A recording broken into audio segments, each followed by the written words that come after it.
lo lleva atado al pie como una luna atada al flanco de un jinete. Lo juega sin saber que juega el sentimiento de una muchedumbre y le pega tan suave, tan corto, tan bello. El balón es palomo de comba en el vuelo y lo toca tan justo, tan leve, tan quedo, que lo limpia de barro y lo cuelga del cielo. Y se estremece la gente y lo ovaciona la gente.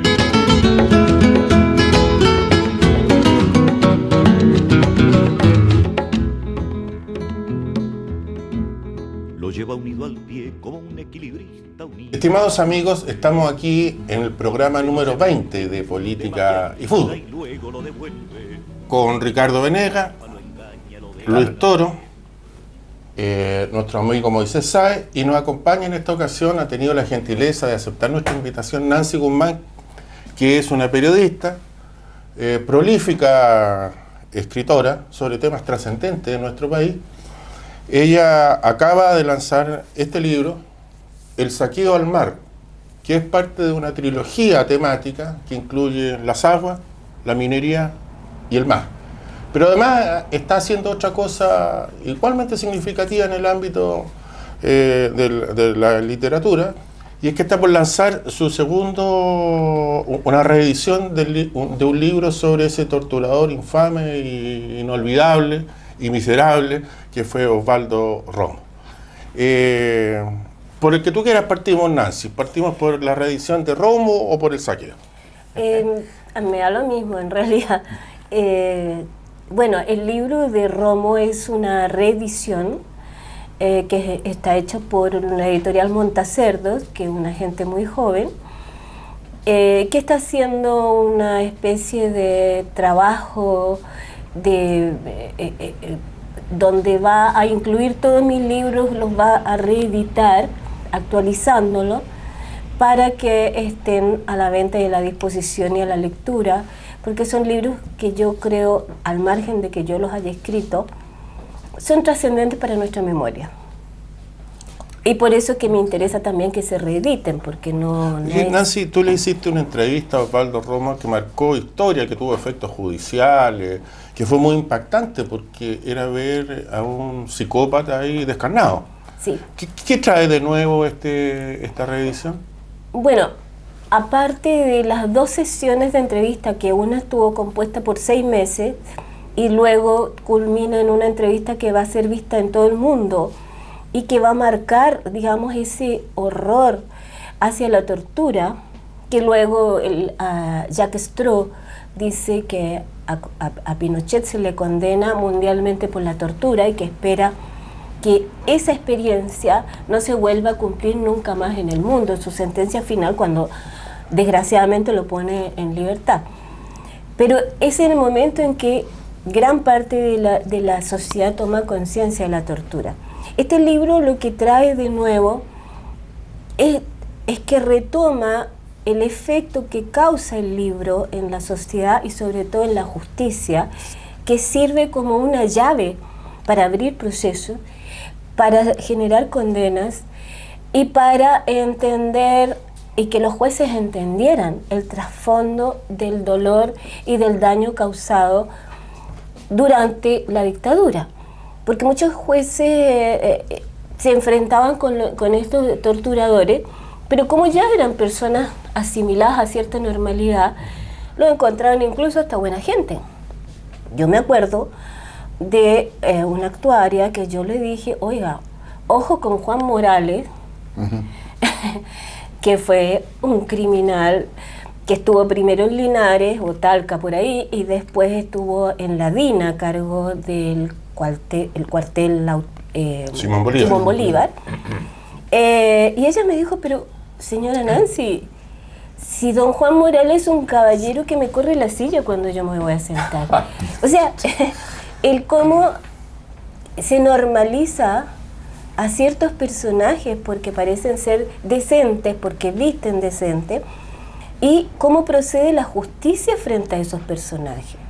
Entonces, esto de Romo lo que hizo fue eso, romper esta relación extraña entre una justicia que no quería comenzar a condenar, porque más allá de los procesos que duraban eternamente, no había condena. Hay que recordar que la primera condena es en el año 2000, por desaparición, ¿ya? Y eso abre una puerta que va a significar que hoy día, hasta hoy, se siga condenando. Oye, me da la impresión que el testimonio de él fue como el primero donde se reconoce en el fondo de todas las torturas, los lanzamientos al mar, etcétera, etcétera, por parte de la gente de la DINA o la CNI. Sí. Y tú nos comentabas incluso de esta cosa de tirar los cuerpos al mar, que para mucha gente, digamos, debe ser una cosa atroz. ¿Cómo puede un ser humano pensar en tirar a otro ser humano que está vivo y tirarlo al mar desde un helicóptero, un avión, etcétera? Pero tú nos contabas que eso fue como una cosa así, como se reconoció después de que hubieran sido también en Argentina casos similares, etcétera. Sí, bueno, yo creo que fueron de las técnicas introducidas por la CIA en América Latina. Correcto. O sea, Manuel Contreras, en las 2 entrevistas que yo le hago, él me cuenta que a Tejas Verde vinieron 10 agentes de la CIA a enseñarle las técnicas de sometimiento, ¿ya? No tortura, no habla de tortura. Ya. Y luego Pedro Espinosa me dice que el año 75, a fines del año 75, él era director de la Escuela de Inteligencia Latina, que está ubicada en la casa de Volpón, ahí en Lagunilla, en la Casa de Piedra que se llamó. Y ahí vinieron otros 10 agentes de la CIA. Y yo le pregunto, ¿y qué hacían esos agentes? Bueno, entrenaban en técnicas antisubversivas. Bueno, ¿y qué es lo que es esas técnicas antisubversivas? Bueno, es la forma de romper la voluntad al contrario, ¿ya? Y eso, ¿cómo lo hacían? O sea, me dijo, bueno, el año 75 había gente para hacerlo. Mira, esto hay que ligarlo con una situación que ocurrió la semana pasada, que fue la primera sentencia dictada contra el coronel Lavé, donde ha tenido destacada participación como abogado querellante Roberto Ávila. Y en una entrevista a un medio televisivo, Roberto dijo una gran verdad, que además está en el expediente. Bueno, ayer se daba a conocer la información de que el ex coronel en retiro y ex alcalde de Providencia, Cristian Lavé, fue condenado a 3 años de cárcel efectiva por haber ejercido torturas contra Harry Cohen durante la dictadura. Además, debe pagar una multa, una indemnización que se debe hacer a la víctima. Vamos a conversar del tema. Estamos con el abogado querellante de esta causa, Roberto Ávila. Bienvenido, muchas gracias por acompañarnos. Gracias a ustedes por la invitación. Bueno, lo primero, obviamente, quisiéramos conocer su impresión de cómo reciben esta decisión a partir de la resolución que toma el ministro en visita, Álvaro Mesa. Estamos conformes, muy conformes con el fallo, con la sentencia, pues de una parte establece justicia respecto de los hechos que ocurrieron hace más de 40 años y por otra parte aclara que nosotros no fuimos parte de un montaje, como insistió permanentemente en estos años de juicio en la defensa. Y por último, estamos muy conformes porque esto es un avance en el ámbito de los derechos humanos significativo de una persona que se entendía fuera del alcance de la justicia.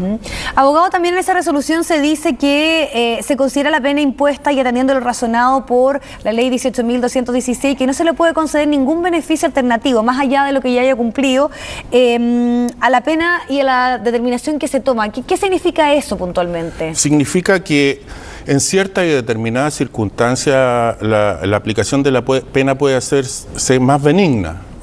Dicho en el lenguaje más común, se puede cumplir en vez de cárcel efectiva firmando.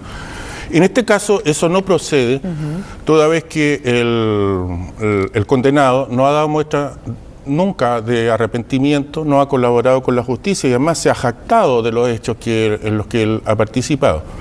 Y de otra parte, la legislación internacional de derechos humanos dice que no se puede atenuar las penas en el ámbito de crímenes de lesa humanidad, ya sea como vía indulto, amnistía o por esta vía de beneficio alternativo. La B, que fue de estas personas instruidas por los americanos, que hizo la famosa escuela en Panamá, señala como excusa, pero recién veníamos saliendo de la guerra de Vietnam. O sea, él estaba con la camiseta de la instrucción norteamericana puesta a la vez para cometer todas sus torturas y atrocidades que además quedaron descubiertos en este expediente y en esta sentencia. Entonces está una ligación verdadera. O sea, lo que señala Nancy, Tejas Verde, ahí estuvo la B también, se fue para el sur.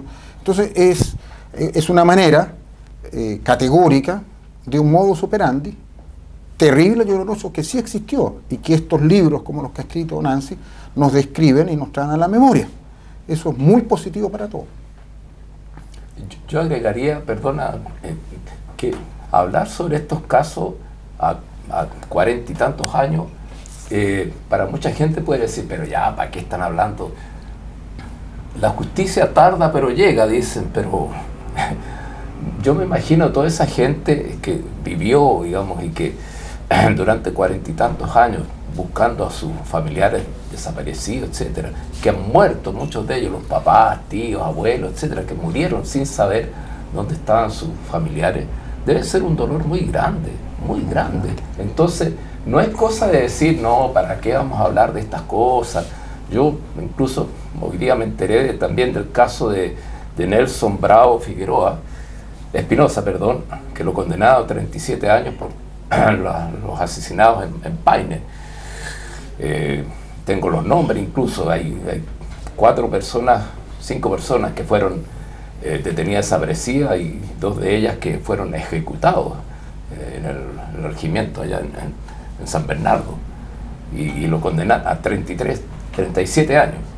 Y probablemente mucha gente dirá, no, pero este señor ya está viejito, ¿para qué vamos a hacer el coma? No lo condenemos, no hagamos nada. Y eso no puede ser. O sea, la justicia tiene que ser implacable. La justicia tiene 2 propósitos: la vindicación del pasado y el escarmiento del porvenir. Bueno, para que no se repita, porque no basta con que simplemente las víctimas digan nunca más. Para que el nunca más se concrete, tienen que los victimarios saber que no van a tener tranquilidad hasta el final de sus días, y que tarde o temprano la justicia les va a caer encima. Hay una institución muy importante en el derecho, que es la prescripción, que significa que hay ciertos derechos en el ámbito del derecho penal. Hay la pretensión punitiva, la facultad de sancionar del Estado pasado cierto tiempo en aras de la tranquilidad social, para que una persona no ande prófugo toda la vida, y que si ya ha estado prófugo durante algún tiempo, eso ya en sí mismo es una sanción, extingue la facultad punitiva del Estado. Pero en estos crímenes de lesa humanidad, en particular sobre la tortura, no lo extingue, porque la tortura tiene de manera concentrada como un delito casi todos los reproches que pueda tener una conducta humana en el ámbito del derecho penal. Primero, es una acción violenta. Segundo, es una acción hecha desde la omnipotencia, desde la alevosía, actuando a traición, sobre seguro. La otra persona está vendada, habitualmente desnuda, no tiene ninguna posibilidad de defenderse. O sea, no solo es violento, sino que desde el poder total. Y tercero, esto se hace desde el aparato del Estado. Al aparato del Estado prácticamente es imposible contrarrestarlo desde el punto de vista de la violencia en los particulares. Y la mayor perversión que puede tener un Estado es el Estado cometiendo delitos, no aplicando la ley. Por eso es que la tortura es imprescriptible. Y tiene importancia, porque tú recordabas en un programa anterior cómo un carabinero que le decían el Paco Nazi de Estación Central, hoy día, 30 años después de democracia, flagelaba a gente, las torturaba. Mira, ¿qué impresión te dejó, Nancy, a ti? Cortito, mira, es que en este tema, y en el caso específico la vez, ha llamado profundamente la atención la postura de los partidarios del gobierno, que son los pinochetistas de antes, defendiendo a la vez. Pero ninguno de ellos ha dicho que el delito de tortura es malo. Ninguno ha dicho que se ha cometido crímenes contra la humanidad. Es una defensa irrestricta. En este momento, en pleno siglo XXI, la UDI, que es parte importante del gobierno, una defensa total, tratando a los abogados de la causa de mentirosos. Entonces, es tremendo esa postura. Y recordemos que Piñera se comprometió en su primer gobierno a no tener en los ministerios, ni en las gobernaciones, ni en la intendencia personas vinculadas con la dictadura. Hay una carta famosa de un pseudo, en mi concepto, cientista político, que es Patricio Navia, que le pidió que le dijera por escrito, para darle su apoyo, que no iba a tener, a lo menos en el ministerio, gente ligada al gobierno de Pinochet. Nombró a 6 ministros en el primer gobierno de Pinochet, ahora ya son casi todos. ¿Para qué decir el mando medio actual? Entonces, esto de la vigencia de los derechos humanos y la pelea que se está dando, los libros como que nos recuerdan, Nancy, son importantes porque la memoria debe perseverar, no debemos pensar que eso pase. Mira, yo quisiera agregar que durante todo el proceso que se siguió al coronel Lavé, siempre nosotros recibimos los insultos de la defensa. Nos decían que éramos un montaje, que los testigos eran mentirosos, que era falso. Esos insultos no solo recaían sobre nosotros, sino también sobre los jueces, porque los jueces dictaban resoluciones en contra de él, entonces que era una maniobra política. Claro. Y ahora lo defienden políticamente el señor Kass, la presidenta de la UDI, la senadora Van Rieselberghe, y sus argumentos no pueden ser más débiles. Dicen de una parte que le perjudica que respecto a él haya sido procesado de acuerdo al sistema antiguo y no respecto al nuevo. Y ella no analiza lo que está diciendo, porque el que haya sido procesado de acuerdo al sistema antiguo lo beneficia a él, porque dilata, lo hace más lento. Este proceso, que es un proceso que fue bastante corto, duró 7 años. 7 años y todavía hay instancias de apelación. O sea, este proceso lento beneficia a los victimarios, no a las víctimas. Que se sepa que la B, como una verdadera burla a las víctimas, interpuso un recurso de amparo en su favor, porque entendió que el autoprocesamiento no se ajustaba a derecho, era inconstitucional. Recurrió al recurso de amparo. Obviamente fue rechazado por la Corte Suprema.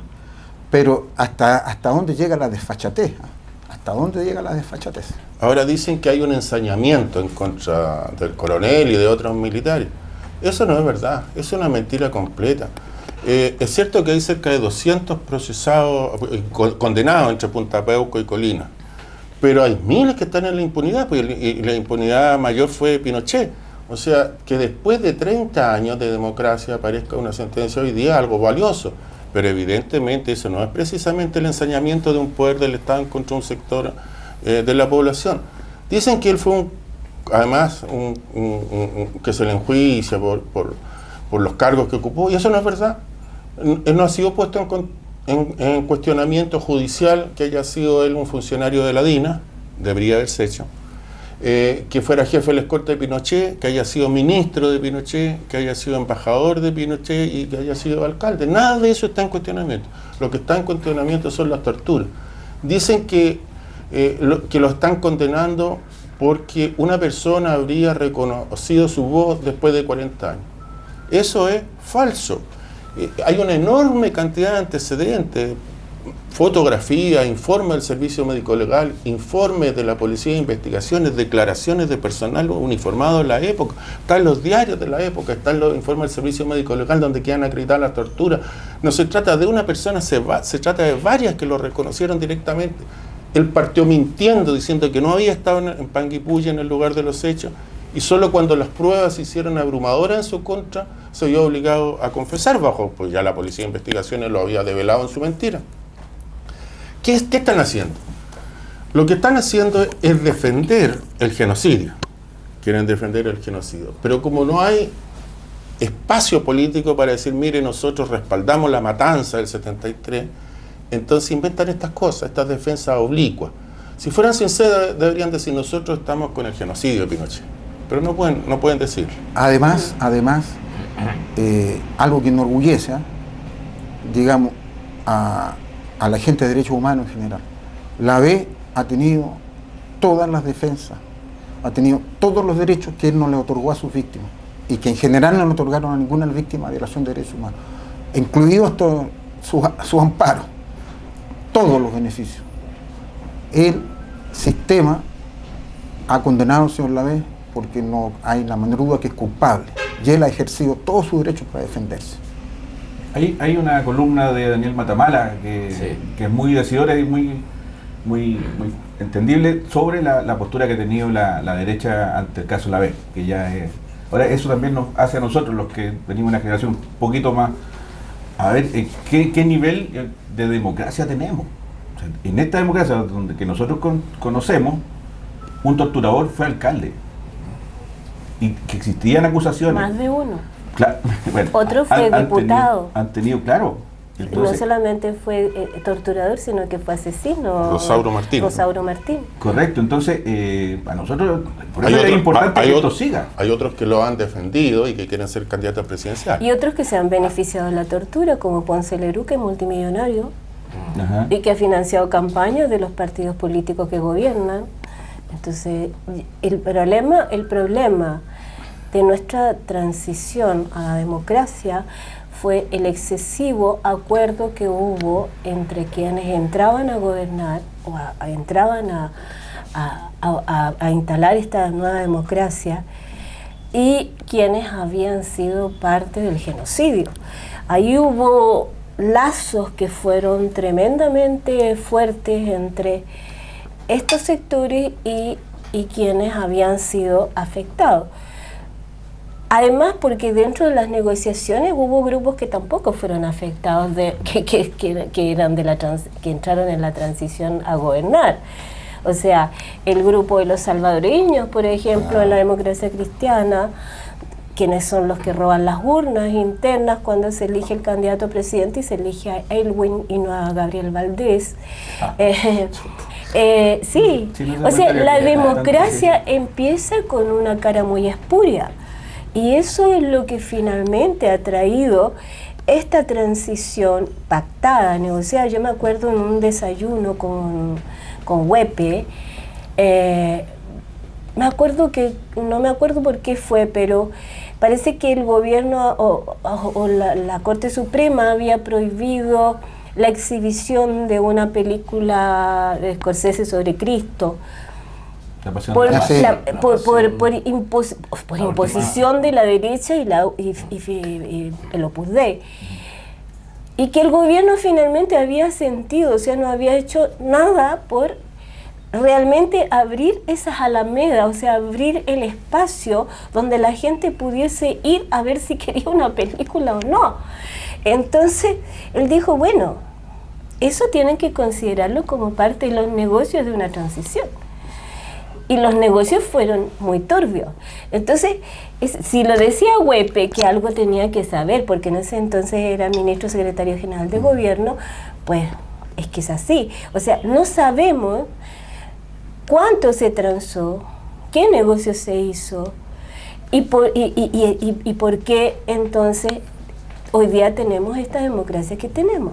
Ahora, hablando de Lavé, por ejemplo, yo me acuerdo que cuando Lavín fue candidato a presidente, él era uno de los personajes que estaba ahí, porque en la presentación, porque era alcalde, pero además estaba ahí dentro de los personajes principales que apoyaba con Coloma, y con otros que no me acuerdo, y me acuerdo de él porque estando atrás de escenario, cuando hizo su cierre de campaña frente a la Universidad Católica, ahí en la Alameda, que fue muy odioso y doloroso sentir que Lavín estaba haciendo un cierre de campaña en la Alameda. Y además con este tipo de personaje. Y se me acercaron, porque lo hicieron con varios periodistas, y me dijeron, bueno, ¿tú para quién estás cubriendo? Entonces le dije yo, para la revista Semana de Colombia, que es una importante revista. Y Coloma me dijo, está ahí con Lavé, como policías, ¿no? Me dijo, nosotros conocemos a los dueños de Revista Semana, así que ten cuidado con lo que escribe. Yo le dije, mira, ¿sabes qué? Le dije, lo siento mucho, pero mi editor me dice lo que escriba o lo que no escriba. O sea, perdón, le dije, no una persona que es de la política nacional, porque yo soy corresponsal. Y entonces me dijo, no, si era una broma nomás. Pero todavía tenían, claro, todavía tenían esa lógica de la intimidación la lógica de el temor, porque se te acercan dos personas que ya para mí eran atemorizantes, y de decirte que tengas cuidado. Entonces uno dice, bueno, cuando hablan de que la derecha cambia o ha cambiado, ¿realmente ha cambiado? No, simplemente hoy día se manifiesta de acuerdo al escenario en el cual se desenvuelve. Entonces uno vemos a estos personajes que parecen mucho más translúcidos, porque aunque sean perversos, como la Van Rieselberghe, que son capaces de decir cualquier brutalidad, van a visitar y uno agradece que por lo menos se muestran, ¿ya? Sí. O sea, yo realmente agradezco que se muestren tal como son. O sea, los prefiero a los Chadwick, que iban a la Colonia de Dignidad y hoy día hablan de democracia, hablan de libertades, hablan de una serie de cosas en las cuales no creen, porque yo no puedo creer que crean. Si ellos no han hecho nada por ayudar a esta transición que sea realmente una apertura a la democracia, donde haya justicia, verdad, porque la reconciliación es una cosa muy particular, y yo creo que yo nunca me voy a reconciliar porque no tengo cómo reconciliarme. Y personal no se pueden poner desde el Estado. No, no se puede poner. Pero justicia y verdad sí. Y eso no lo han hecho. Y si no lo han hecho, quiere decir que siguen creyendo y pensando que es así, al igual que Piñera. O sea, yo no veo diferencia entre Chadwick y Piñera. O sea, el que él haya puesto plata para el no, también la puso Angelini. También la puso Cardoen. Cardoen, resulta que a Cardoen quien le pone la fábrica de armas es el general Pinochet, con platas del Estado. ¿Por qué? Porque en ese momento había una enmienda que se llamaba la enmienda Kennedy, que les impedía comprar armas a Chile, y entonces hacen el acuerdo de que él instale una fábrica en Chile y le financia con platas del Estado una fábrica de armas. Ese mismo Cardoen que recibe el regalito del general, que lo hace multimillonario, luego pone plata para el no. Entonces tenemos estas cosas cruzadas que uno dice, ¿dónde está lo sucio? ¿Dónde está lo limpio? ¿Dónde está realmente nuestra democracia? Y uno agradece a esos fachos que nos hablan desde su pensamiento, porque uno dice, ahí está. Y todos debían hacer así. Se les sale la cadena de repente a los muchachos y... haga lo mismo, porque nosotros siempre cuestionamos esta transición desde la parte económica o la parte política, pero ahora ya es la moral, ya es superior, ya esto ya es la consolidación de una transición preparada y pensada para el desfalco, porque al final la democracia no ha llegado en las condiciones que nosotros siempre esperamos. Quería volver un poquito al tema de Romo, y a ver si tú después nos puedes explicar, porque lo que vemos acá de la B es una psicología psicopática, y entiendo que Romo también. A mí me impactó mucho el relato, el otro día estaba leyendo de un poblador que decía, ¿qué le habrá pasado al pobre gordito que venía? Porque Romo era un dirigente poblacional. Entonces, ¿qué le habrá pasado al pobre gordo si están viniendo a buscar a la gente? Y cuando se va dando cuenta que los que van bajando, los militares de un camión, venía justamente Romo a buscar a la misma gente que, entre comillas, había ayudado semanas o meses antes. ¿Qué impresión te dejó humanamente Romo? Nancy, a ver, tú que tuviste ahí el contacto. Bueno, la verdad es que uno no puede separarse de sí mismo, no puede tener dos cabezas y dos formas de mirar la vida. Para mí fue un trabajo muy terrible. Yo después caí en una depresión muy violenta. Porque, ¿qué cosas te contó Romo ahí, para los que no han leído el libro? Bueno, yo creo que Romo lo que hace es contar. Yo iba tras Romo buscando saber sobre la desaparición. Lo que Romo hace es contar en vivo y en directo lo que es la tortura, ¿ya? Y eso me llevó a entender, y a través del libro y a través de una doctora postdoctoral de la Universidad de Berkeley, especialista en estudios sobre métodos de interrogatorio, o sea, método de tortura, los efectos que causan la tortura finalmente en las sociedades, más allá del sujeto. Ella me dijo, bueno, ustedes en América Latina no investigan, ¿ya? No. Nosotros investigamos sobre todos los efectos que tiene la sociedad a partir de cualquier estímulo, sobreestímulo, guerra, conflicto, acción. Y esos son estudios doctorales que quedan ahí instalados en la universidad y esos pasan posteriormente al Departamento de Defensa, al Departamento de Estado, que los usan en función de sus intereses. Exacto. La tortura o los métodos que se llaman de interrogatorios coercitivos, lo que hace es trasladar a la persona a la etapa más primitiva de su vida. No solamente a él, sino que a la sociedad en su conjunto. ¿Cuál es la etapa más primitiva? Es cuando tú eres niño, cuando no tienes ideología todavía formada, cuando no tienes formas de defensa, cuando dependes exclusivamente de tus padres, cuando tu desnudez es solamente de tus padres o del médico, de gente que te protege en el fondo. Pero en este caso la tortura se usan para la destrucción, ¿ya? Tu desnudez, tu cuerpo. Entonces el campo de batalla que se elige es el cuerpo humano. Y el blanco de esa batalla, el blanco del objetivo es la mente. Porque cada persona que sale o que es torturada, finalmente irradia todo lo que ha vivido, todo el trauma que ha vivido y que lo va a acarrear por años, hasta su muerte, lo irradia dentro de su grupo familiar y su grupo familiar extendido. Y eso van siendo círculos que se van complementando unos a otros y lo que hacen es generar una sociedad enferma, dispuesta a la dominación, dispuesta a acatar sin reflexionar y por lo tanto susceptible de ser manipulada o llevada por cualquier tipo de ideología o situación que le parezca medianamente razonable o que no le parezca conflictiva, que lo vaya a llevar a una situación anterior.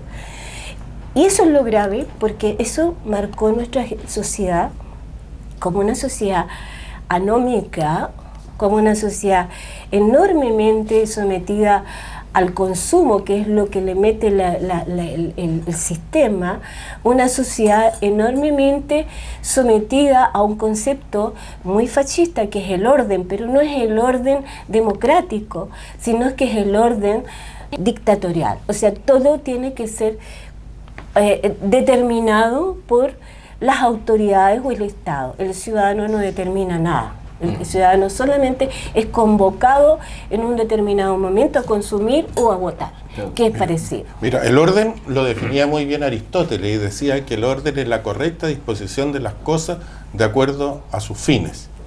No significa una simetría o no significa que exista una relación autoritaria y vertical el orden. Un campo de concentración parece perfectamente ordenado en materias de horario, donde la gente duerme, otras cosas, pero evidentemente hay ahí un desorden, porque la fuerza pública no está hecha para tener campos de concentración. Oye, el orden está plasmado en el respeto al derecho de propiedad, que a eso le llaman orden, al que tenga mi derecho de propiedad asegurado dentro de la sociedad de consumo. Oye, tenemos que hacer un pequeño alto. Anuncia tú, le tenemos aquí una sorpresita para Nancy. Para Nancy, que sabemos que tu padre fue un dirigente connotado del Wander. Socio fundador. Socio fundador. No, tan viejo no, pues el Wander tiene... Pero de los primeros profesionalismos, desde el profesionalismo debe haber estado en esas dirigencias. Wander, que se encuentra en la punta del torneo de segunda división, que el domingo enfrenta a Cobreloa, en un partido definitorio ya casi. Queremos hacerte este homenaje a tu padre, a don Luis Guzmán, con el himno del Wander. Ay, muchas gracias. Mi padre se sentiría, pero muy chocho. Los hinchas no morimos nunca, así que lo está escuchando. Vamos los panses.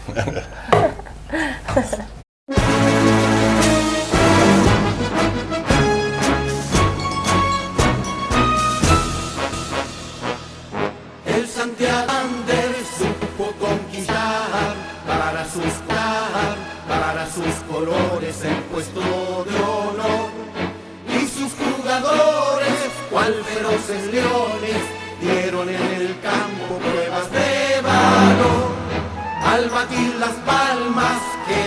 la victoria entre los cantores de la juventud. Alegres cantemos, por siempre juremos defender la honra y el nombre del club. Vamos al fin a conseguir que nuestro club con honor, con valor vencerá en la liga. Que nuestro club hoy como ayer a sus rivales siempre supo vencer. El Santiago Wanderers supo conquistar para sus colores el puesto de honor, y sus jugadores, cual feroces leones, dieron en el campo pruebas de valor. Al batir las palmas queda la victoria entre los cantores de la juventud.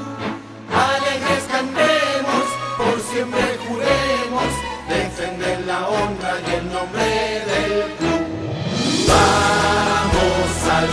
Vamos al fin a conseguir que nuestro club con honor, con valor vencerá en la liga.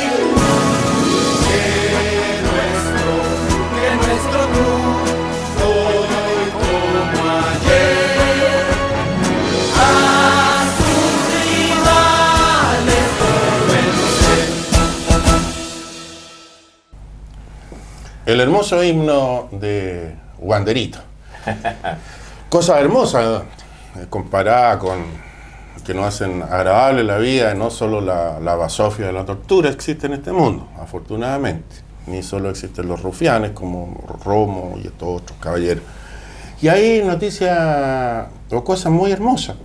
Las mariposas, uno de los animales más hermosos de la creación. ¿Tú tienes algo que nos quieres contar? Sí, yo quisiera, compartir con ustedes una historia. Hay dos hermanos entomólogos mexicanos. Los entomólogos son los que estudian los insectos, etc. Roberto y Javier de la Maza, que, en su juventud ellos eran muy admiradores del Quilapayún. De hecho, tenían un conjunto con otros amigos y cantaban las canciones del Quilapayún. Y ellos nos contaban después que trataron muchas veces de acercarse hacia nosotros cuando íbamos en gira, y los guardias del Sugrián no nos dejaban acercarse. Y ellos quedaban muy frustrados hasta que finalmente pudieron conocernos y qué sé yo. Pero lo bonito es que ellos descubrieron una nueva especie de mariposa y la bautizaron como Temenis lautoe quilapayunia. Bien. Mira qué bien.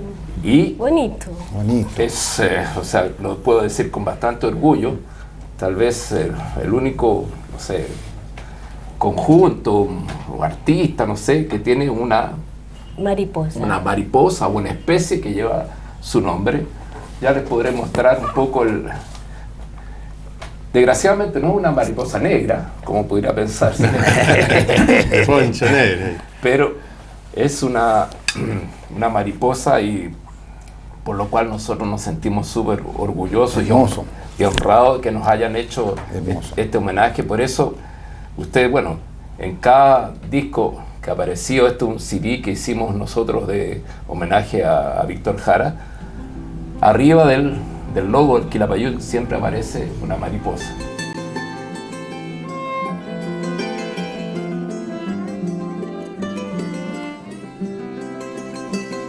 Esa es la historia. Qué bonito. Oye, Víctor Jara tiene también un asteroide. Mira. Un asteroide tiene el nombre.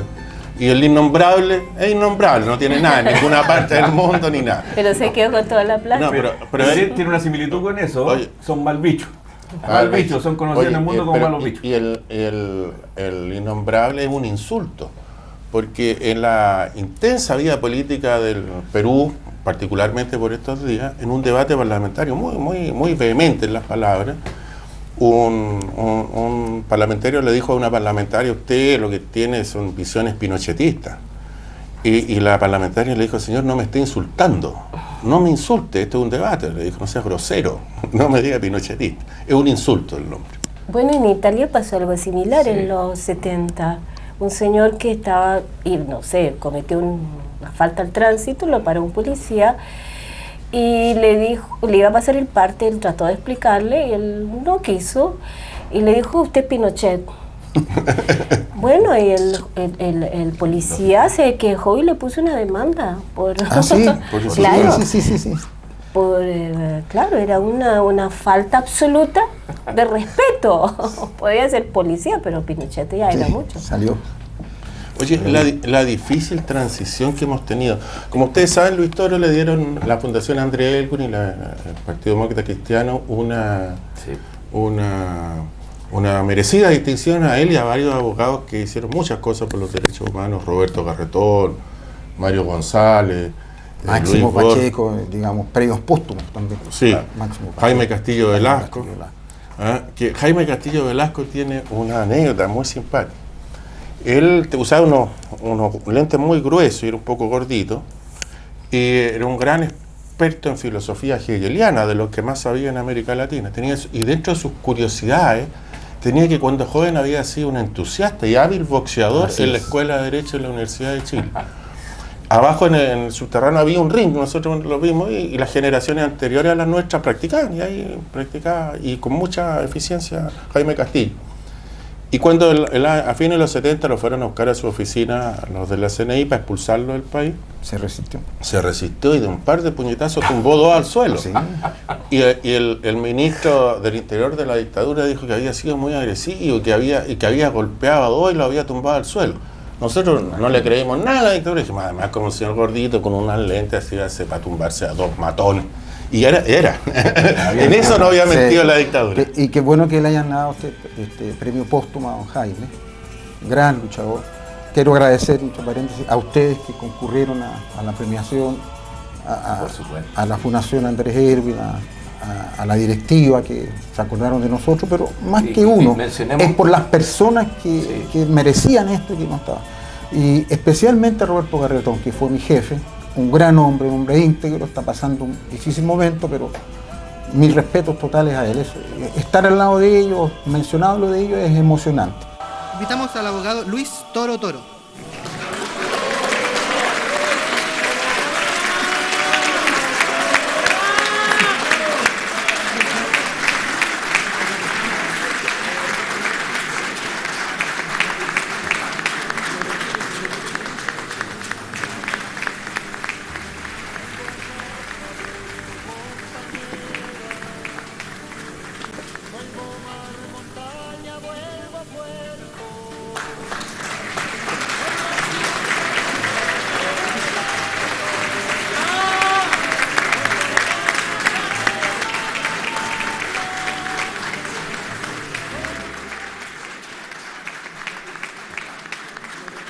Y una sorpresa muy agradable para nosotros.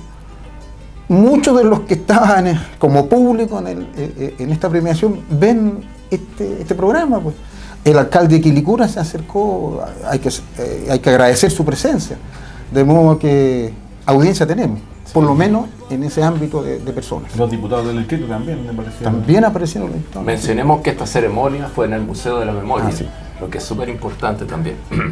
Sí, y ahí figuras nacionales, partiendo del expresidente Lagos, Sí. parte de esta transición que hemos cuestionado, pero es relevante su presencia también en el rescate también de los derechos humanos. Carmen Frey. Hay cuestionamientos, pero hay cosas que se trataron y se lograron entre todos, hasta que algunos tomaron alguna ventaja que No, cuestionar. yo creo que a don Ricardo Lagos hay muy poco que agradecerle en el ámbito de los derechos humanos, y lo digo por dos razones fundamentales. Primero, porque cuando se trató de la reparación de los presos políticos, él dijo: la reparación tiene que ser austera y simbólica. ¿Por qué un perjuicio que se le causa a una persona hay que repararlo austera y simbólicamente? O sea, yo choco a Nancy en un auto y te digo: mira, Nancy, yo te voy a reparar el auto austera y simbólicamente. ¿Qué me dirías tú? Este está loco o un desfachatado. Segundo, don Ricardo Lagos patrocinó la mesa de diálogo. La mesa de diálogo fue un intento, bajo la superchería de la reconciliación, de crear un manto de impunidad. Fueron los militares ahí a mentir a boca llena, a desviar las investigaciones judiciales. Todo esto lo coordinó el abogado Luciano Fuyú, de amplia y conocida trayectoria, pero no en el ámbito de los derechos humanos como él reivindica, en otros ámbitos. Bueno, ¿qué se trataba? De demostrar al mundo, porque había caído preso Pinochet en Londres y el Estado chileno había comprometido su voluntad de hacer justicia aquí. Para eso dijeron, no llama Pinochet a Chile, para hacer justicia aquí. En aquellos años yo era columnista del diario La Nación, me acuerdo de haber escrito un artículo que se titulé Justicia Virtual, porque a Pinochet lo iban a interrogar a su casa. Entonces llegaba el juez con su actuario, ponía su maquinita de escribir en aquellos años y ahí él decía lo que quería decir. ¿Se acuerdan cómo decía esas cosas? Si es verdad no me acuerdo, y si me acuerdo no es verdad. O sea, decía lo que quería. Nunca pisó Pinochet puso un pie en un tribunal, mucho menos en una cárcel. Lo exculparon bajo el subterfugio de una demencia cortical leve. Esa enfermedad no existe. El único enfermo, el único paciente de demencia cortical leve en la historia de las ciencias médicas ha sido Augusto Pinochet Ugarte. Nunca nadie antes que él se enfermó de eso, ni nunca nadie después de él se enfermó de eso. Todo eso se crea en un ambiente político donde don Ricardo Lagos Escobar era figura principal. Entonces, qué bueno, si hoy día le interesan los derechos humanos, qué bueno que tengamos otra persona que se incorpora a la promoción de los derechos humanos. Estaba también don José Miguel Insulza, gran defensor del general Pinochet en Londres. Qué bueno que ahora tengan preocupación por los derechos humanos. Bienvenido, porque no estaban. Bueno, José Miguel Insulza no solamente lo defendió en Londres, fue quien le dio el pasaporte diplomático en circunstancias que él no tenía derecho a ese pasaporte para protegerlo, porque sabían que lo estaban, probablemente podría tener un percance en algún aeropuerto europeo por donde él pensaba pasar vendiendo y comprando armas, porque eso era el negocito que tenía el senador don Agustito. Era la compra y venta de armas que además eran inservibles, como el cohete Rayo, que se pagaron millones y que no sirvió para nada. O sea, la Royal Ordnance, que era la empresa que lo tenía como vendedor, en el fondo era eso, era su representante en este lado del mundo de la venta de armas. Y Insulza fue el que le dio ese pasaporte y después fue a pelear justamente a defender que ese pasaporte era válido, cuando en Europa no era válido. Entonces fue una vergüenza, y lamento que alguien que alguna vez fue parte del gobierno de Salvador Allende haya hecho ese tipo de defensas. Mira, aquí a Pinochet le alcahuetearon todo en esta transición. A comienzos de la transición cayó preso un traficante, Barandique. Y este señor tenía la particularidad de que no estaba preso en la cárcel, sino que estaba en el OS7 Carabineros. Nadie puede estar más de 48 horas preso mientras lo detienen y después pasa a disposición a una cárcel pública. Él estuvo meses. Y él dio una entrevista en la que reconoce que traficaba droga con el hijo mayor de Pinochet. Si todo el mundo me mira hoy y me dice de que soy un criminal, perfecto, soy criminal, pero ¿qué acerca de la gente que ha estado involucrada utilizando un sistema? ¿Qué acerca de la gente que utilizaba los camiones y que sacaba productos químicos de la planta de Melipilla, de la planta de Talagante, de la planta de químicos, y vendía estos productos a intermediarios que iban a parar a Perú, a Bolivia para procesar cocaína? ¿Y qué acerca de los camiones de color blanco estacionados en FAMAE esperando cargas múltiples, y no una sino varias, hasta que se completaban las cargas procedentes de diferentes lugares y partían en diferentes direcciones? ¿O qué acerca de los extranjeros invirtiendo grandes miles y millones de capitales en este país? Se ha hablado de los bancos, se habla de todo el mundo, pero si esos capitales, y todos esos capitales son procedentes del narcotráfico y de la venta de armas, Todo el mundo sabe las barbaridades que cometió Álvaro Corbalán, sabe que era el jefe de seguridad de la CNI, sabe que él está en conocimiento y era socio específico de Edgardo Batich. Y no tengan ustedes la menor duda de que Álvaro Corbalán y los camiones que estaban en FAMAE tenían y estaban cargados y eran respaldados bajo su seguridad. Y esos camiones fueron a parar al aeropuerto de Pudahuel y partieron con 3 cuartos, 4 cuartos y 2.000 kilos de cocaína. Tuve la oportunidad en muchas ocasiones de conocer al hijo del expresidente Pinochet. Lo conocí en Estados Unidos, en la ciudad de Los Ángeles, California, donde estaba reunido con el señor alcalde, donde tenían compañías de exportaciones, donde estaban moviendo grandes capitales. Lo conozco, he sabido, es socio de Edgardo Batich en Chilena Motores. Pero si él es socio, y si ellos son socios, y si ellos están dentro del mismo sistema, y si ellos están coordinando y se están movilizando, es totalmente infactible decir que el uno no sabe las operaciones del otro.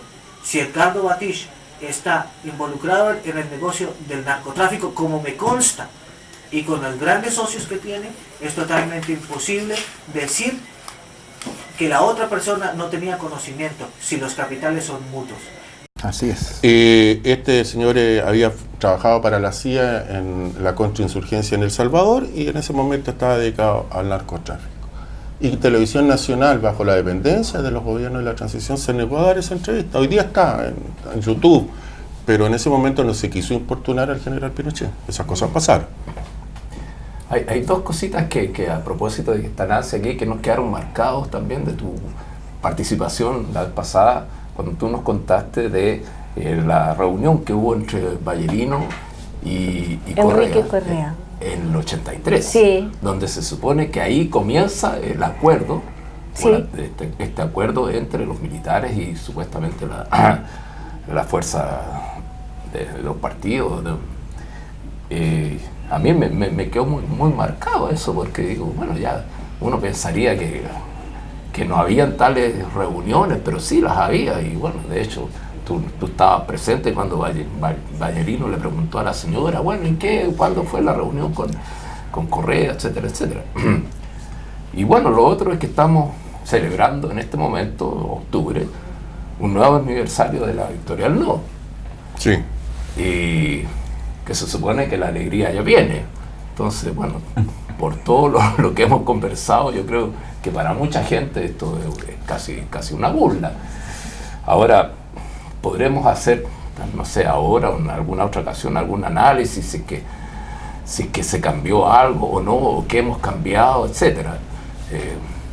Pero no deja de llamarme la atención las declaraciones de Patricio Bañado, que fue una persona clave, digamos, en toda la campaña del no, que él está muy defraudado de cómo lo trataron a él y qué es lo que ha significado después la vuelta a la democracia. Depende de las expectativas, decía el astrólogo Massa el otro día en una entrevista con Santiago sí. Pavlovich. Sí, lo vi. Dijo, mira, mi expectativa era que se fuera Pinochet. Todo lo que viniera después era bueno. Era ganancia. Era su... Sí. A lo mejor nosotros teníamos unas expectativas mayores, otro de terminar con el sistema neoliberal. Depende, las expectativas que tenían. Entonces él, por ejemplo, manifestó que su expectativa era re sencilla, que se fuera Pinochet.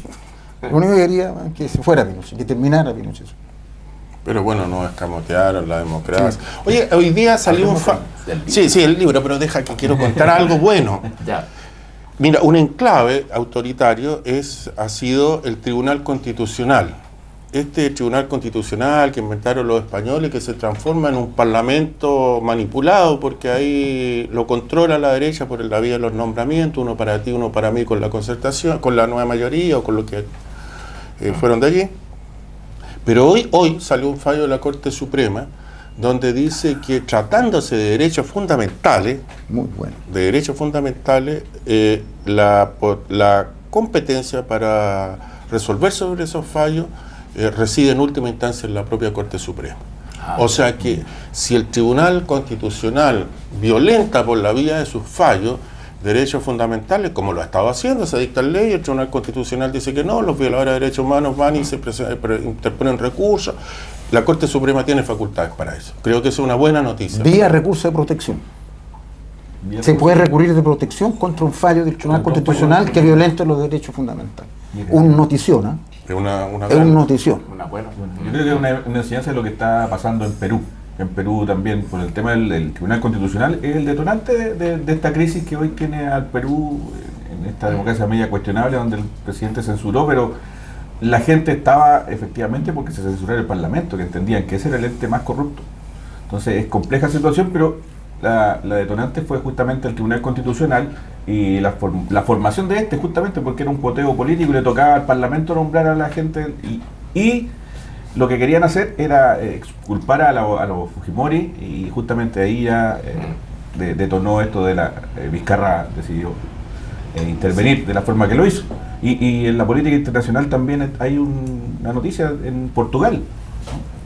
Sí. Hay una especie de vuelta de mando desde la ganancia de Trump. Tener elecciones, ¿no? Sí, ganó los socialistas en Portugal, porque después de Trump apareció Bolsonaro, Macri, nosotros mismos tenemos a Piñera. Sí. Hubo un giro a la derecha que rápidamente se entendió que no correspondía, porque no corresponde el desarrollo humano del tema del Amazonas, la conservación, la crisis climática, han puesto en evidencia que esas fuerzas económicas solo responden a lo económico, no responden ni siquiera a lo humano ni a las necesidades de las personas. Esperemos que esta vuelta se concrete ahora en Argentina, Uruguay, esperamos Ecuador. Oye, Chile. en Ecuador está muy expectante la situación, ¿eh? Sí. Hay una gran movilización en contra de Lenín Moreno, que ese sí que en materia de darse vuelta a la chaqueta superó a todos. ¿Ya? Oye, y estos triunfos, y estos triunfos que han ocurrido hasta ahora, digamos, socialistas, aunque sean unos socialistas bien especiales, o socialdemócratas, Claro. pero acá en la región parece que nuestro vaticinio, así como en el fútbol, los vaticinios de que el liderazgo mundial de Piñera, del cual lo invistió la secretaria general de gobierno, el ministro Monkever, le va a durar menos de 40 días, decíamos nosotros. O sea, cuando pierda Macri en Argentina, cuando Bolsonaro entre en problemas, como lo va a estar, cuando en Ecuador suceda lo que tiene que suceder, este liderazgo, o sea, duró poquito, parece. Duró lo que dijo la ministra. Así que, qué locura. ¿Qué te parece a ti como periodista, Nancy, que se llegue al extremo de señalar esa situación? Yo creo que hoy día el periodismo está en la peor etapa de su historia. O sea, tenemos muchas cosas que conspiran contra un periodismo realmente que beneficia a las sociedades. Tenemos la inmediatez por un lado, entonces todo tiene que ser... Nadie se preocupa de profundizar. Segundo, está concentrado en unas pocas manos a nivel mundial, a tal punto que el otro día escuché, no sé si en el Megavisión, de que era posible que ganara la ultraizquierda en Portugal, o sea, la ultraizquierda, o sea, poner...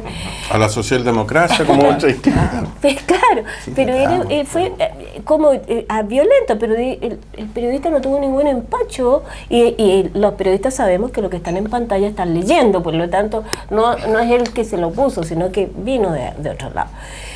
Y por lo tanto tenemos un periodismo que oculta noticias. Por ejemplo, el otro día hubo un fallo muy importante contra el Mercurio, donde la Corte Suprema lo obligó a que reparara a unos jóvenes que había culpado por haber ocasionado los desmanes cuando vino el Papa, y lo obliga al Mercurio a publicar una retractación de la misma medida que fue publicada la noticia, en la misma página. O sea, eso es un acto enormemente reparatorio y además un acto que hace que la prensa tome cuidado con lo que dice y con lo que hace. Y eso no salió por ningún lado, se falló. En ninguna parte. A la tercera también lo obligaron. Entonces, hay una serie de cosas que se ocultan en profeso para hacer sentir al ciudadano cada vez más indefenso. O sea, aquí hay una lógica muy perversa de que nos hacen sentir indefensos sin entender que existen formas en realidad de torcerle un poco la mano a este sistema. y que si todos apuntamos en ese sentido, podemos torcerle la mano e ir transformando a nuestra sociedad, que es el deseo y la función de cada generación, ¿no? Cada generación aspira a tener una vida mejor y tener un futuro mejor, pero este ocultamiento de informaciones permanentes sobre todas las cosas que van a hacer que sea posible que eso se cambie, se ocultan. Entonces hoy día pasamos por una situación que es grave en el periodismo, y por eso que estos programas son realmente importantes, porque estos programas llegan a la gente que no tiene otras posibilidades de informarse.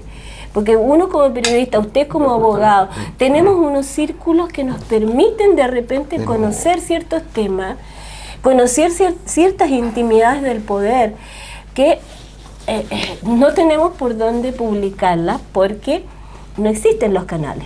No tenemos. Pero mira, existe una situación que yo creo que ya es indudable, que la concentración de los medios de comunicación en una sola tendencia política, que es un fenómeno mundial, es un atentado directo a la libertad de expresión y al derecho a estar informado.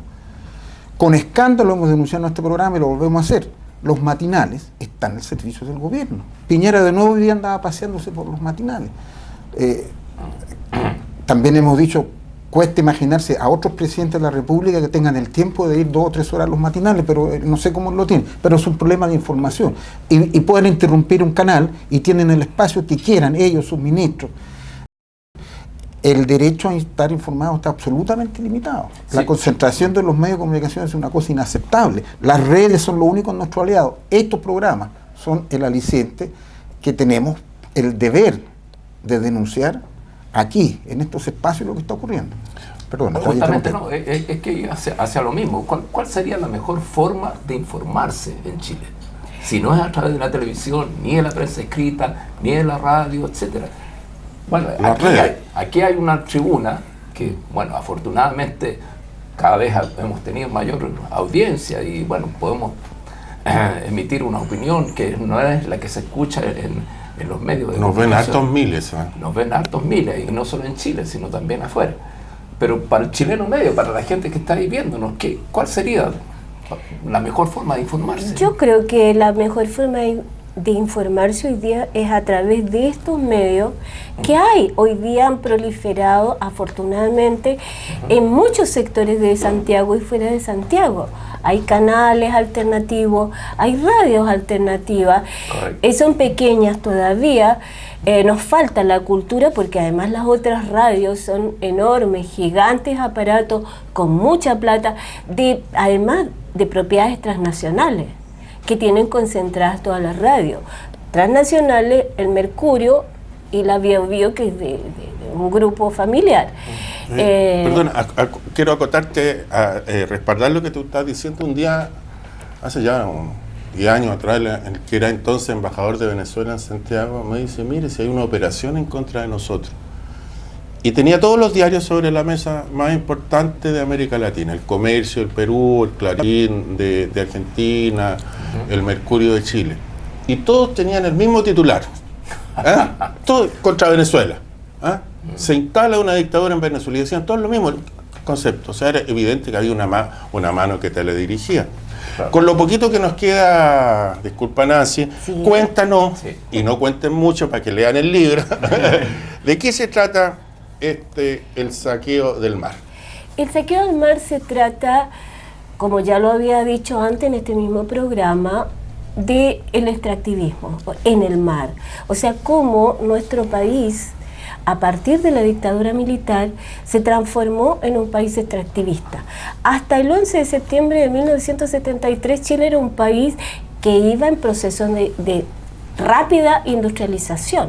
O sea, de hecho la Corfo, cuando se crea en el 40, lo que hace es generar un proceso de industrialización, porque en esa época había una guerra mundial que impedía que los productos elaborados, manufacturados, llegaron al país. Oye, perdón, en Chile se llegaron a hacer autos y televisores. Sí. Oye, estaba la fábrica de autos Fiat, estaba la Pegaso, estaba la Ford en Casablanca, estaba en Arica, estaba la Peugeot y la Citroën. Hicimos un auto chileno, Entonces, el Yagán. 5 Sí. autos, Sí. 5 fábricas Y de la autos. IRT, las tele, ¿no? La Antú. Tenía, sea, tenía fábrica de televisión, o sea, tenía un proceso de industrialización.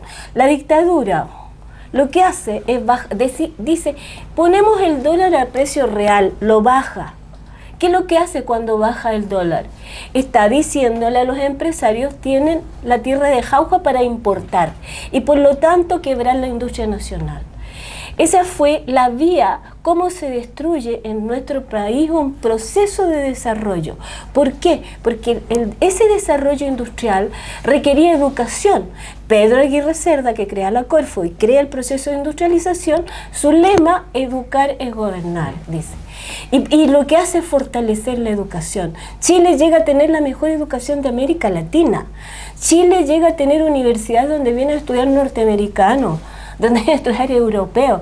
Vienen a hacer clases los genios más importantes de la época hasta 1973. Entonces, ¿en qué nos transformamos? Nos transformamos en un producto exportador de materias primas, donde se concentran en muy pocas manos. Esas pocas manos que lo concentran toda la riqueza, toda, porque justifican esa riqueza, porque ellos son los generadores de riqueza. Y resulta que contratan mano de obra barata porque solamente tienen que o cortar kiwis o guinda o sacar pescado del mar o meter la mano en la tierra. Entonces se justifica esa injusticia, esa desigualdad en la sociedad. Se crea una sociedad enormemente discriminadora y por otro lado se terminan los recursos naturales. O sea, es pan para hoy, para un sector, y hambre para mañana, para quienes no puedan sacar sus recursos de este país. Porque los ricos la están sacando a los paraísos fiscales, la han sacado desde siempre a los paraísos fiscales. Y de eso trata este libro, trata de cómo se construyeron todas las leyes desde el fin de la dictadura hasta la Longueira, cómo se construyeron las leyes en función de estos grupos económicos. Y apunta para corrupción, eso, ¿no? Apunta por eso, corrupción. ahí está toda la corrupción, porque es básica la corrupción. A todos nos encanta decir que la OCDE opina esto y lo otro. Un estudio de la OCDE dice que los países extractivistas concentran la injusticia social, concentran la corrupción, son los países corruptos por esencia porque requieren hacer las leyes al amaño de un modelo de desarrollo que concentra en unas pocas manos la riqueza. Y esas pocas manos que tienen enorme riqueza, tienen riquezas a nivel internacional, lo que hacen es comprar las voluntades para que las leyes y las normas funcionen para sus negocios. Nancy, perdona, pero desde mi ignorancia, ¿uno puede ser dueño del mar? Así como hay Bueno, el familias. Estado te lo permitió. O sea, Lagos fue el que hizo la ley más neoliberal de este país en pesca. Es lo que la gente no sabe. O sea, Longueira le puso la guinda a la torta. Pero Lagos no solamente puso las cuotas, o sea, a 9 familias, a 9, le entregó todos los recursos marinos. Y dividió el mar como si fuera una parcela, lo territorializó. Entonces toda la macrozona norte le pertenece a Angelini, toda, incluyendo las 5 millas de la pesca artesanal.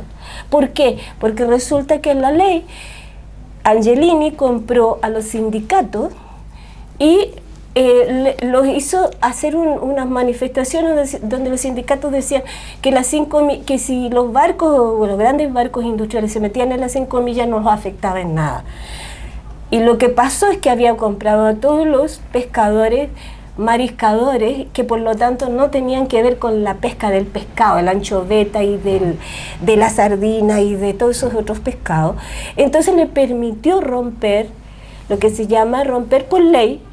O sea, en la ley está ¿cómo se llama? La penetración de esas 5 millas dadas a Angelini, a una familia.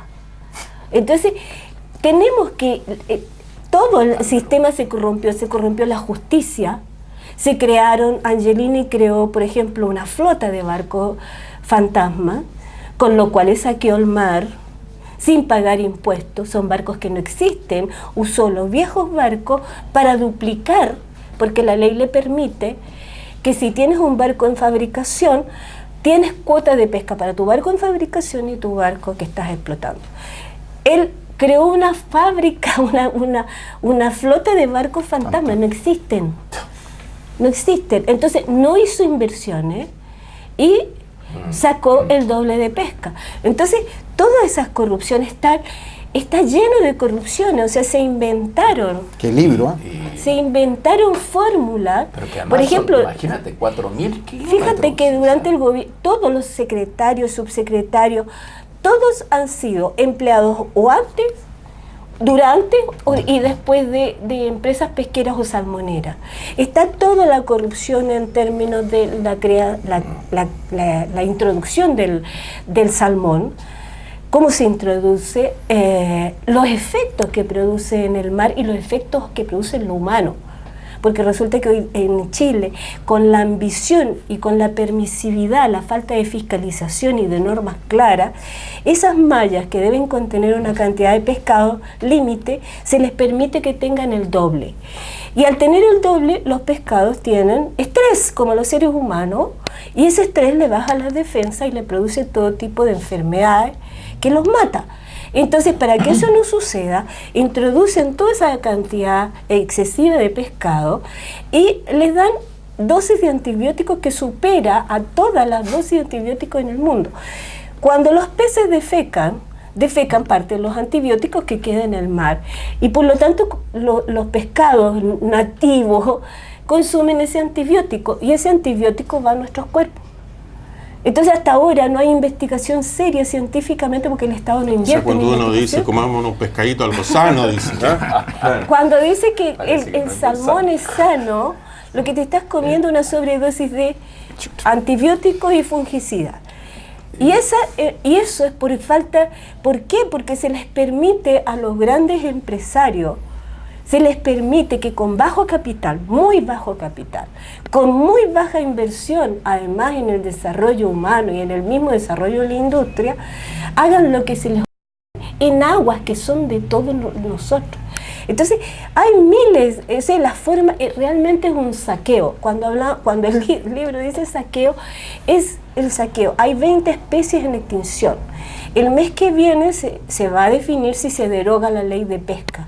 Curiosamente, el viernes en Tele 13 apareció en las noticias una noticia: los chilenos tenemos merluza, y mostraban las merluzas y qué sé yo.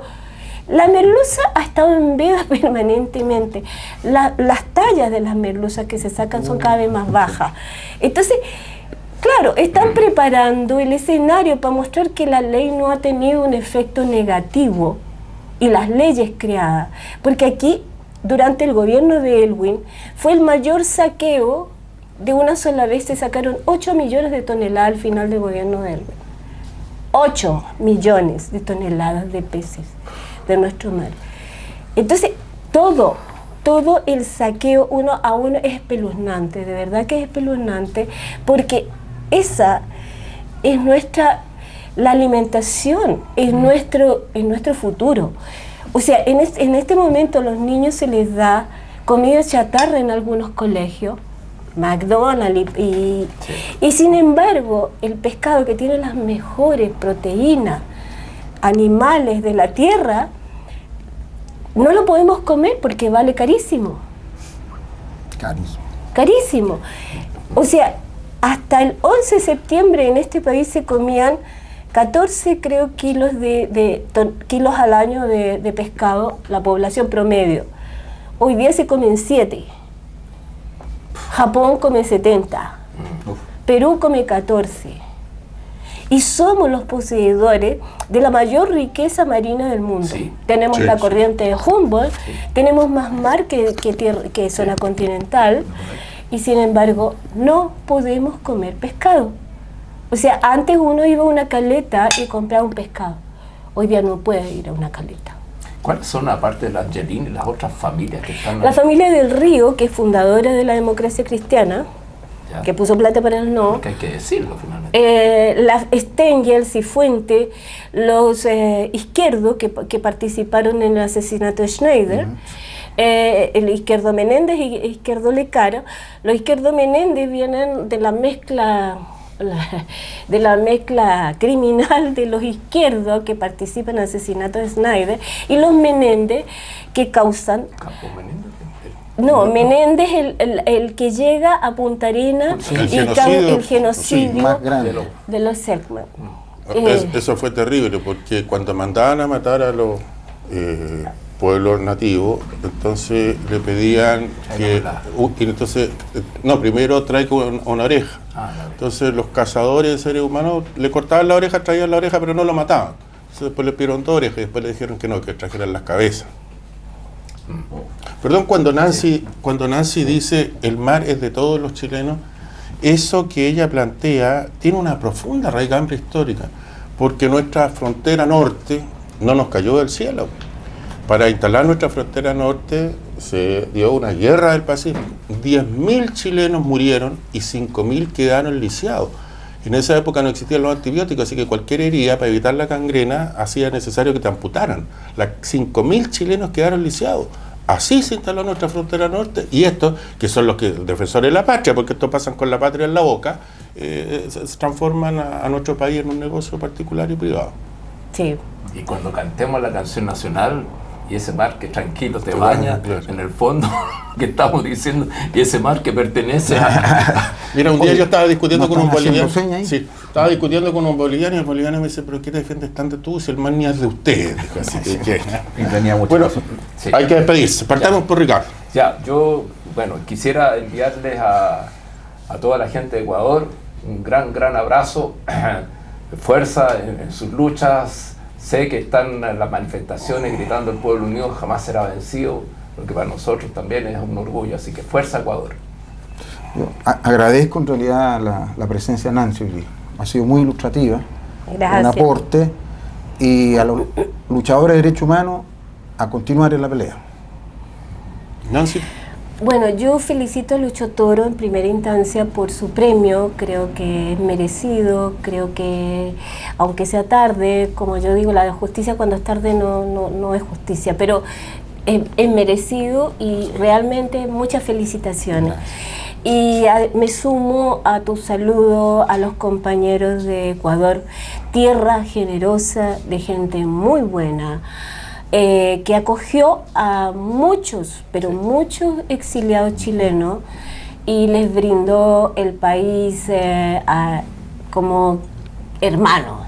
Y yo realmente estoy con ellos hoy día. Bien, yo me despido sabiendo que lo que voy a decir va a ser poco, que las palabras me van a quedar pequeñas. Me despido con un homenaje al médico chileno Miguel Enríquez, que falleció asesinado por la dictadura militar un 5 de octubre de 1974. Se le plantó con toda entereza y en una desigualdad de condiciones gigantescas, pero se planteó con toda la dignidad del mundo frente a la dictadura militar.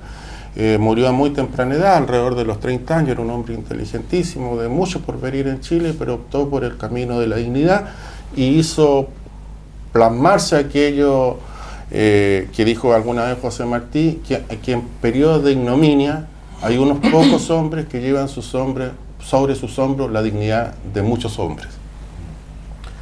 Bueno, es difícil un poquito cerrar esto con pero un mensaje de optimismo dentro de lo que hemos profesado siempre. Hay que participar, hay que perder el miedo, hay que trabajar en un programa de gobierno para ganarle a la derecha. Nos sirve ya el llevarse la pelota para la casa y así, no importa que gane la derecha y gobierne 4 años más.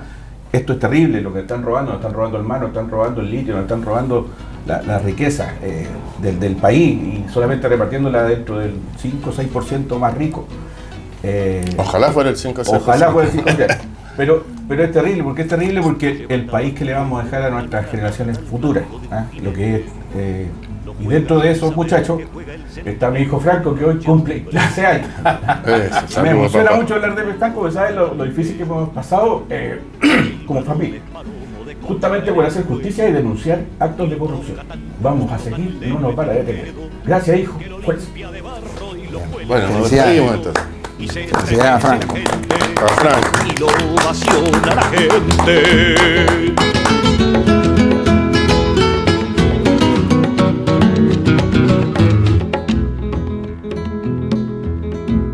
Lo lleva unido al pie como un equilibrista unido va la muerte. Lo esconde, no se ve, le infunde magia y vida y luego lo devuelve. Y se escapa, lo engaña, lo deja, lo quiere. Y el balón le persigue, le cela, le hiere. Y se juntan y danzan y grita la gente. Y se abrazan y ruedan por entre las redes. Y se estremece la gente y lo ovaciona la gente.